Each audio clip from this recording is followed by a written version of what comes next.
Salut la compagnie, c'est Jules Melon et aujourd'hui dans ma Pro Ciné Critique, je vous avoue que je vais tricher un tout petit peu en vous parlant de ce qui n'est pas véritablement un film en tant que tel, puisqu'à la base c'est un épisode sous forme de téléfilm d'une série anthologique, Les Maîtres de l'horreur, diffusée aux États-Unis entre 2005 et 2007. Mais j'en parle quand même pour la simple et bonne raison que c'est un épisode ici réalisé par John Carpenter, c'est pas n'importe qui, que c'est construit comme un film, enfin un film court d'une heure, et qu'en plus c'est une œuvre qui parle de cinéma, et qui parle de cinéma d'horreur. Rien que pour ça, je pense que ça mérite cette vidéo qui déroge un peu à la règle, parce que, voilà, d'autant plus qu'à l'époque, John Carpenter était un peu au crépuscule de sa carrière, 4 ans après le pas terrible, il faut l'avouer, Ghosts of Mars, plus grand monde voulait de lui, et il voit avec l'apparition de cette série anthologique la possibilité de réaliser une œuvre ultime, comme une sorte de témoignage, et peut-être d'ailleurs, puisqu'il est au crépuscule de la carrière, une sorte d'œuvre crépusculaire, quelque part, qui s'intitule La fin absolue du monde, vraiment jusque-boutiste, et qui nous donne le meilleur de Carpenter, selon moi. Enfin, en tout cas, le meilleur de Carpenter en format concentré, et presque on a le regret que ça ne dure qu'une heure et que ce ne soit pas en forme long métrage, un peu plus travaillé peut-être dans l'esthétique, etc., etc. Mais quand même, je vais vous causer ici d'une œuvre assez ultime, qui réunit au casting deux acteurs quand même assez reconnus, Norman Reedus, qui depuis est devenu très célèbre dans la série The Walking Dead, et Udo Kier, un acteur allemand qui avait des rôles, des seconds rôles dans des films un petit peu mystiques et qui a toujours marqué par son charisme. Par exemple, il avait joué dans La Fin des Temps et c'était l'une des bonnes choses que j'ai retenues d'un film plutôt moyen, un film qui mettait en scène Arnold Schwarzenegger d'ailleurs, pour ne citer que lui. Donc, La fin absolue du monde est un épisode sous forme de téléfilm sorti fin 2005 qui raconte l'histoire improbable d'un film maudit qui aurait tué plein de gens lors de sa première projection et qui aurait depuis disparu de la circulation. D'ailleurs, il est intéressant de noter que le titre VF, La fin absolue du monde, est le titre du film dont on parle dans l'épisode, puisque c'est un film non pas français, je pense pas, parce qu'il est réalisé par un certain Hans Bakovitch, mais qui a un titre français. Donc c'était du pain béni pour la VF. Pour une fois, donc le titre VF est meilleur que le titre VO. En VO, ça s'appelle Cigarette Burns, et ça fait référence à ces cercles qui apparaissent sur les bobines de pellicule quand il y a un changement de machin, ou quand ça annonce un moment un petit peu gore, etc. Bon bref. Donc, c'est l'histoire de cette œuvre, de ce film d'horreur interdit et maudit qui aurait disparu, qu'un richissime cinéphile veut s'approprier à tout prix, voilà, un collectionneur complètement fou, joué par Udo Kier du coup, et qui fait appel à un propriétaire de cinéma expert en films rares, Kirby Sweetman, joué par Norman Reedus, et lui offre donc 200 000 dollars en l'échange de ce film s'il le retrouve. Et forcément, Kirby Sweetman va accepter parce qu'il est criblé de dettes, et pour sauver son cinéma, criblé de dettes à cause de son beau-père d'ailleurs, terrible. Et donc il accepte cette mission, même si c'est très glauque, parce que ce richissime collectionneur machin collectionne tellement de choses bizarres et d'objets de films qu'il a en fait deux choses de ce film disparu en sa possession. Des ailes d'un ange, et beaucoup plus étonnant, apparemment l'ange lui-même, enchaîné et emprisonné depuis des années, avec les ailes coupées.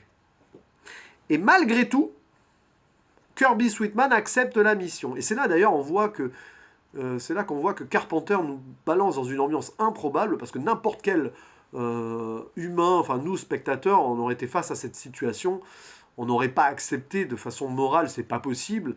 On voit un homme enchaîné, d'ailleurs on va pas croire que c'est un ange déjà, enfin pourquoi pas, mais bon, faut pas être mystique non plus là-dessus. Et on aurait appelé la police directe en disant voilà, il y a un fou qui détient quelqu'un enchaîné. Bon, bah non.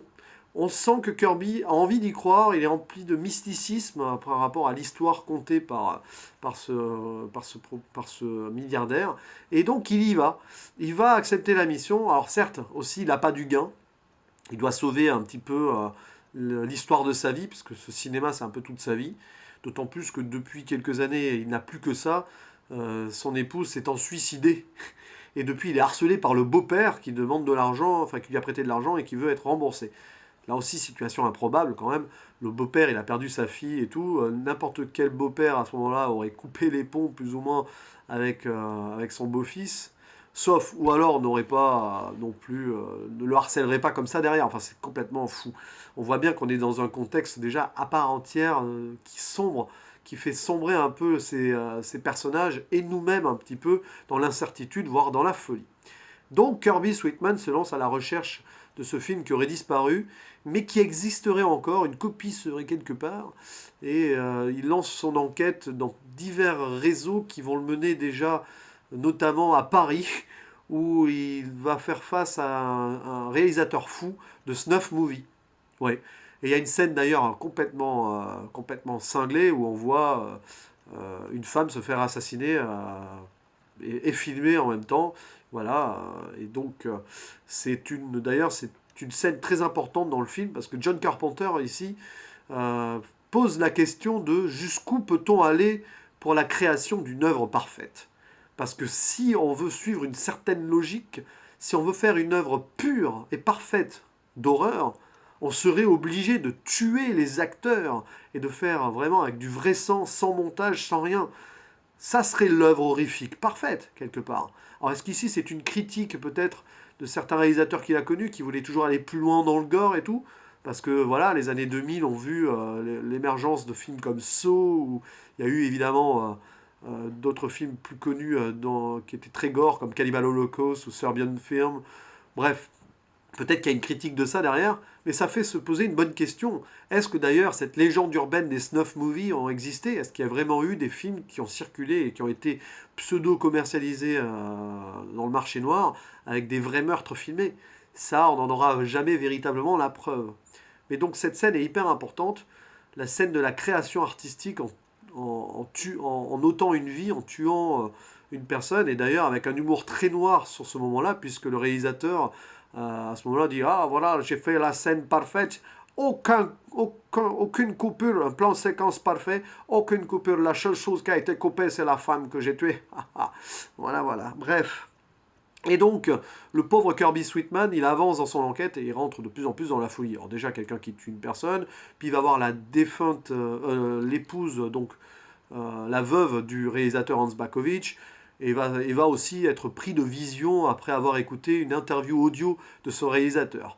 Et plus on avance dans le film, et plus on comprend que oui, la fin absolue du monde a existé et mérite son statut de film maudit qui aurait créé donc une émeute et un bain de sang lors de sa première projection.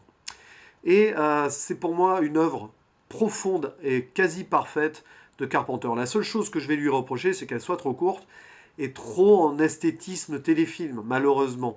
Et c'est presque frustrant parce que le pitch est génial, la façon dont c'est raconté, c'est fort, mais c'est trop, voilà, c'est trop condensé et ça aurait mérité une esthétique cinéma avec un budget plus grand, encore plus profonde. Parce que on a peut-être ici l'œuvre la plus jusque-boutiste de Carpenter. L'une des œuvres les plus gore aussi. Parce qu'il y a des scènes assez incroyables. Bon, le moment snuff movie. Et puis toute la fin, dont je ne vais pas parler parce que sinon ça serait révéler trop de choses, qui vous laisse sur le cul. Et qui vous remue les tripes. Clairement. Et ouais, Carpenter ici s'est donné à fond. Et a voulu peut-être poser, je pense, un témoignage sur son œuvre personnelle avec ce film-là qu'on peut rapprocher à l'antre de la folie, vraiment. C'est d'ailleurs pour certains, c'est une sorte de conclusion de la trilogie de l'Apocalypse, avec, il me semble, The Thing, j'ai pas envie de dire de bêtises, et l'antre de la folie. Je rajouterai aussi dans cette ambiance-là le Prince des Ténèbres, Prince of Darkness, et je parlerai même de Quatuor de l'Apocalypse, quelque part. C'est sans concession, et franchement ça fait réfléchir, avec en plus il se permet donc ce message sur la création, jusqu'où peut-on aller pour faire l'œuvre horrifique parfaite, que ce soit donc par le snuff movie à un moment, et par donc le film La fin absolue du monde, où visiblement Hans Bakovitch a voulu défier les lois divines pour créer son film. Parce que quelque part, s'en prendre à un ange, à une créature divine là-dessus, forcément, vous allez avoir votre œuvre derrière qui va être totalement maudite, et que tous ceux qui ont participé à cette œuvre seront maudits à vie, ne pourront survivre, et ceux qui vont regarder l'œuvre aussi sont appelés à mourir. Voilà. Donc, superbe moyen métrage, on va dire ça comme ça. Je peux pas aller plus haut que 8 sur 10 sur le plan objectif parce qu'il y a des défauts. La mise en scène est bonne, hein, attention, mais voilà, comme je l'ai dit, trop court, trop caché, télé qui fait bizarre par rapport à ce qu'on aurait pu imaginer et attendre d'une telle œuvre assez folle. Mais John Carpenter ici a eu son moment de résurrection et peut-être son chant du cygne. Est-ce qu'il fera mieux? Est-ce qu'il nous refera un film d'ailleurs un jour? Ça, c'est une question qu'on peut toujours se poser. Ça fait quand même plus de 10 ans qu'il ne l'a plus rien fait. Bon, il a produit récemment le Halloween reboot remake de 2018. À un moment, on pensait que ça serait lui qui le réaliserait, mais non, pas du tout. Est-ce qu'il a d'ailleurs envie de refaire un jour un film? Ça n'a pas l'air d'être parti pour, malheureusement. Mais en tout cas, voilà. Donc, finalement, ça m'a donné aussi envie de m'intéresser à cette anthologie, à cette série anthologique Les Maîtres de l'horreur, parce que je suis passé complètement à côté. Je crois que ça a été très mal distribué en France. Et bon, c'est disponible en export DVD, en import DVD, pardon. Et j'ai vu cet épisode en streaming. Merci Nicolas, administrateur d'ailleurs, pour le, pour le tip, comme on dit, pour le lien. Mais voilà, et c'est intéressant parce que c'est une série qui devrait me plaire. Elle me rappelle, enfin, c'est un peu le pendant plus récent de cette série horrifique qui s'appelait Les Contes de la Crypte, que j'adorais dans les années 90. Format plus court, plus kitsch et plus humoriste, enfin avec plus d'humour aussi. C'était du second degré kitsch horrifique, mais génial d'ailleurs. Il y en a plein de dispo sur YouTube si vous voulez. Et voilà, en tout cas ici, La fin absolue du monde, c'est une œuvre choc qui ne laisse pas de marbre et qui fait plaisir à voir pour les fans de Carpenter en tout cas. Et qui méritait, je pense, cette vidéo un procédé critique. Voilà, à la prochaine, ciao.